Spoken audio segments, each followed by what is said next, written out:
किसी लड़की से शादी की नीयत से मोहब्बत करना कैसा है। मेरी उम्र 19 साल है, मैं अपने वालिदैन का कारोबार संभालता हूँ। मैं एक लड़की को पसंद करता हूँ और मैं इससे शादी करना चाहता हूँ, लेकिन अभी तक मैंने इससे बातचीत नहीं की है। मुझे डर लगता है कि अगर मैंने इससे बात की तो मेरी मोहब्बत नापाक हो जाएगी। फिर सर्फ से दोबारा धो के पाक कर लेना भाई।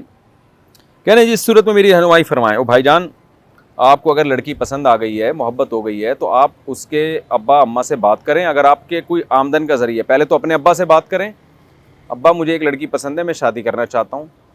तो मुझे पता है अब्बा ने रख के चमाटी लगाना है, तो अगर अब्बा मान जाएँ तो सुभान अल्लाह। अब्बा नहीं मानते तो आपके अगर दुकान पे बैठते हैं और कमा रहे हैं, अपना ज़रिया है आमदन का, तो फिर अपने अब्बा से जब मायूस हो जाएं तो फिर लड़की के अब्बा से बात करें, भाई मेरा ये सोर्स ऑफ इनकम है, मैं कमा रहा हूँ, मैं शादी करके रख सकता हूँ उसको। तो वो अगर मान जाएं तो सुभान अल्लाह, नहीं माने तो फिर दिमाग से निकाल दें उसको।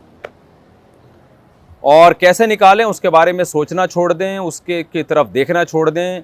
उसके मोबाइल में अगर कोई खुदा न ख्वास्ता नंबर शंबर है, डिलीट कर दें, और तो थोड़े दिनों में उसका ख्याल इंशाअल्लाह दिल से निकल जाएगा।